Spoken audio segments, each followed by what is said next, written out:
आज के इस लेख में आप भगवान श्री कृष्ण की कहानियां सकते हैं। इसमें हमने कुछ बाल कृष्ण कहानियां भी लिखा है जो बच्चों को जरूर पसंद आएंगी। पौराणिक काल से ही भगवान श्री कृष्ण की कहानियां या कृष्ण लीला बच्चों और बड़ों को बहुत पसंद आती है। भगवान श्री कृष्ण जी कई कहानियां हैं, हम सभी के लिए ज्ञान का भंडार है। कृष्ण जी की मजेदार कहानियों से बच्चे बहुत खुश होते हैं और सकारात्मक चीजें सीखते हैं।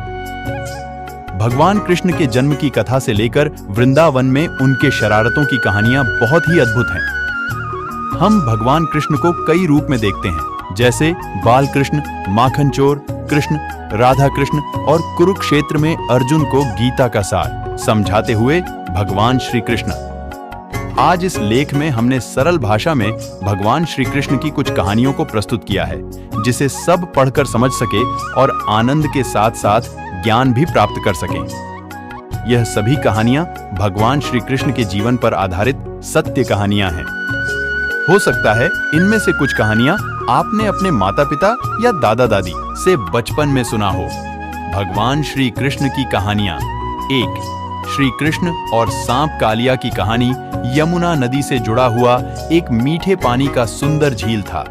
कहीं से एक बहुत ही जहरीला सांप वहां आकर रहने लगा, जिसका नाम था कालिया। कालिया का जहर यमुना नदी के पानी में बहुत तेजी से घुल रहा था। एक बार एक गाय चराने वाले व्यक्ति ने जब उस झील का पानी पिया तो उसकी मृत्यु हो गई। जब भगवान श्री कृष्ण को इस बात का पता चला तो उन्होंने अपनी शक्ति से उस व्यक्ति को जीवित कर दिया। उसके बाद श्री कृष्ण उस झील के पानी में कूद गए। कृष्ण पानी के बहुत अंदर गए और उस सांप को जोर जोर से पुकारने लगे। जब बहुत देर तक कृष्ण पानी से नहीं निकले तो गांव के लोग इकट्ठा होकर नदी किनारे उनका इंतजार करने लगे। बहुत सारे लोग डरने भी लगे। कुछ देर बाद पानी के अंदर से कालिया सांप कृष्ण के सामने आया और आते ही उसने कृष्ण पर आक्रमण कर दिया। कुछ ही देर में कृष्ण ने कालिया को जकड़ लिया और उसके सर पर चढ़ गए। कालिया 1000 सिर वाला सांप था। कृष्ण उसके सर पर तेजी से नाचने लगे और तेजी से नाचने के कारण कालिया सर्प के मुंह से खून निकलने लगा। ये देखकर कालिया की पत्नी पानी से ऊपर आई और उसने कालिया के जीवन की भीख मांगी।